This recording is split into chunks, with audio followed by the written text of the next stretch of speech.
आचार्य जी, क्या डर और श्रद्धा को एक ही नाम दिया जा सकता है?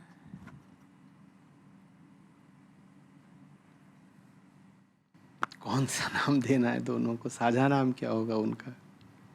मतलब क्या डर को ही हम श्रद्धा मान सकते हैं या श्रद्धा को ही डर मान मानने सकते को तो हम कुछ भी मान सकते हैं, पर क्यों?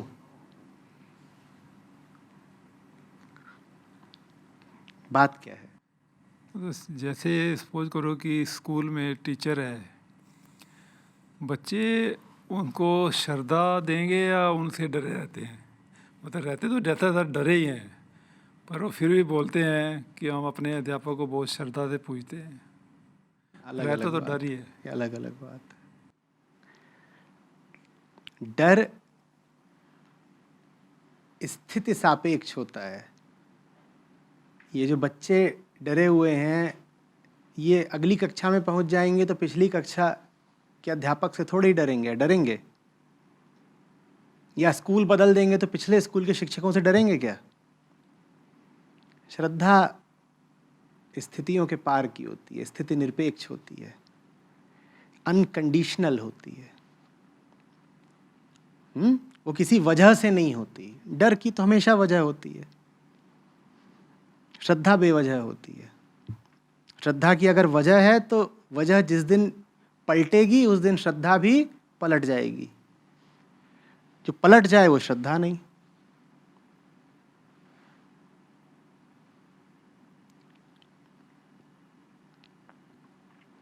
इसीलिए सत्य के पक्ष में तर्क देना बड़ी मुश्किल बात होती है, क्योंकि हर तर्क की काट होती है और हर तर्क किसी बुनियाद पर होता है। वो बुनियाद भी मानसिक ही होती है। हर तर्क के पीछे कुछ मान्यताएं होती हैं। तो सत्य के प्रति आपका रुझान अगर तार्किक है तो कभी ना कभी तर्क कटेगा और सच्चाई से फिर आपका नाता भी टूटेगा। कोई तर्क नहीं होना चाहिए, बात बेवजह होनी चाहिए, अकारण।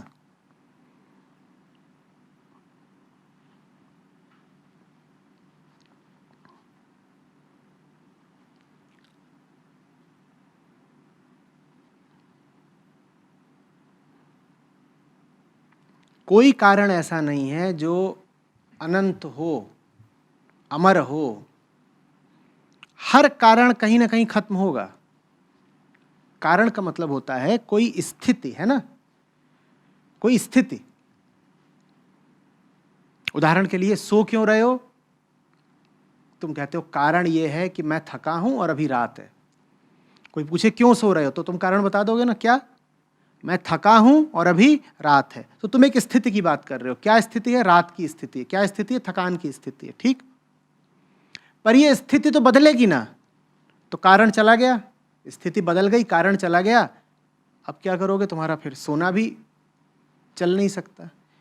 जो भी काम तुम किसी स्थिति पर आधारित होकर कर रहे हो, निर्भर होकर कर रहे हो, वो काम बहुत दूर तक नहीं जा सकता, क्योंकि कोई भी स्थिति सदा नहीं रह सकती। कोई रात है ऐसी जो सदा रहे? रात जाएगी तो फिर रात में जो कर रहे हो वो भी चला जाएगा। इसी तरीके से सच्चाई की तरफ बढ़ने का अगर तुम्हारे पास कारण है तो कभी ना कभी वो कारण खत्म हो जाएगा। अब क्या करोगे? कोई कारण है जो सदा रहे? बताओ। जिंदगी बदल रही है तो जिंदगी के बीच सब जो कारण है वो भी तो बदलेंगे। ये कारण माने स्थिति।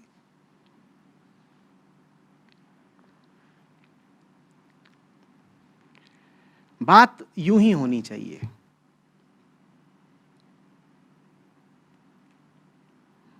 कोई पूछे अध्यात्म क्यों? बोलो ऐ वही। अगर ऐ वही है, यूं ही बेवजह, तब तो चलेगा। और अगर तुमने कोई लंबा चौड़ा तर्क सुना दिया, अध्यात्म इसलिए जरूरी है क्योंकि मुक्ति जीव का परम लक्ष्य है, और तो ये तो सब बातें हैं। हर बात कहीं ना कहीं जाके खत्म हो जाती है। बात खत्म होगी, तुम्हारी यात्रा भी खत्म हो जाएगी। ऐ वही कहीं खत्म ही नहीं होता। किसी वजह से घूमने निकले हो, कहीं क्यों घूमने निकले हैं? खीरा खरीदने जा रहे हैं, तो खीरा मिल गया तो भी लौट आओगे, नहीं मिला तो भी लौट आओगे। वजह खत्म हो गई, तुम्हारा घूमना भी खत्म हो गया। तुम घूम ही किसके लिए रहे थे?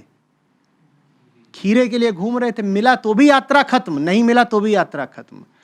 और अगर ऐਵੇਂ ही घूम रहे हो तो घूमते रहो, अब कौन तुमको रोक सकता है। तो अध्यात्म और सच्चाई के प्रति रुझान भी यूं ही होना चाहिए, ऐਵੇਂ ही।